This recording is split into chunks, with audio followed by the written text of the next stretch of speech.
So in Chapter 6, questions 1, 2, 3, and 4, they're asking you similar things. They're asking you to state the number of electrons that must be either gained or lost, depending on the problem, by atoms of each of the following elements, so you can see those here, to achieve what's called a noble gas electron electron arrangement. So there's a lot to unpack in that prompt. And the first thing let's talk about, what we'd want to talk about, is the noble gas electron arrangement. Now the noble gases are column 8A. So those are the elements in this far right column on the periodic table there.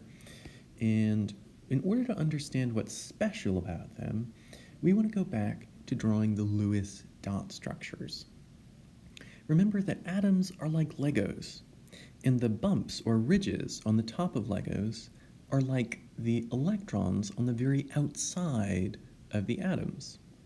Those electrons on the very outside, not the ones on the inside, but on the very outside layer, those electrons are called the valence electrons. And those valence electrons are given by the group A number that an element is in. So the Lewis dot structure tries to draw the atom Legos so that you can see very clearly how they can connect with other things. So you would first draw the symbol. Let's try to draw the Lewis dot symbol for neon just to get a feel for this. You would draw the symbol Ne for neon, and that's representing the nucleus with all its protons and neutrons, and then all of the inner electrons. So that's like the inside of the Lego. What's left to draw are the outside electrons, so the sort of bumps or ridges on the top of a Lego. And those are going to be the dots that we draw around this, the valence electrons, which are we have the same number of them as the group A number. So neon is in group 8A, and that means we're going to draw 8 dots around this neon. Now you want to imagine this neon as having sort of 4 different sides, a right, a bottom, a left, and a top. And we're going to put an electron on each side before we start pairing them up. So because neon is in group 8A, we're going to put 8 electrons, 1 on each side. It doesn't matter which side you start with. I'm just going to start on the right.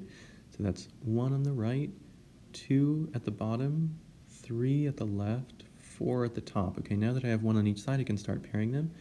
5 on the right, 6 on the bottom, 7 on the left, 8 on the top. And so I just put those lines there as a sort of scaffold, but you wouldn't want those to be there in your final structure. And this would be the Lewis dot structure of neon. Now, the places where atoms can connect with other atoms are where there are unpaired electrons. Electrons, each of these individual dots, is like a mini magnet. There's a north side and a south side to it, so north and south. If it's all by itself, it's kind of sticky because the north and the south are open. They're not being balanced by anything. But when the electron is in a pair, in the way that these are all in pairs, so when it's in a pair, you have the 2 electrons and their magnets sort of line up to balance each other. So the north on one goes with the south on the other, the south on one goes with the north on the other. And so they cancel each other's stickiness out. So paired electrons don't stick to other atoms, but unpaired electrons do. Now, because the noble gases, and those are everything in this column 8A, because the noble gases all have 8 valence electrons, they all have a completely paired electrons. And so they're extremely stable. They're not going to stick to other stuff. And so what ends up happening with the rest of the periodic table, with all of this purple stuff, is it will stick to things until they also have everything paired. In other words, they'll stick to things until they have this noble gas or electron arrangement, all paired electrons.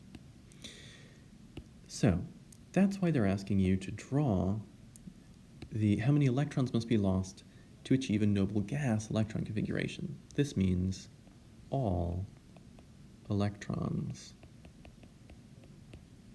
are paired, or there are no unpaired electrons. Okay, now let's start by looking at this first one, lithium. So we'll draw the symbol, and that symbol, lithium, Li, is going to represent the nucleus and all of the inner electrons. So we're going to draw that, and we're going to see how many valence electrons it has. So lithium is right here, it's sort of the top left. It has, because it's in group 1A, it has only one valence electron, and so I'm going to put that just on the top right. Okay, now imagine two different possibilities, and I'm going to draw in these possibilities in the color green. So these are hypothetical scenarios. Lithium has one unpaired electron, but before you pair the electrons, if you add electrons, you would have to add one to each other side before you start pairing them. And so to get all of these electrons paired, you would either have to add 7 electrons, or you could just lose the one that it had. And for lithium, it's easier to lose the one than to gain 7 electrons. So lithium loses 1 electron so that it doesn't have any paired electrons. They're asking how many electrons must be lost? Lithium would have to lose 1. So 1 electron would be lost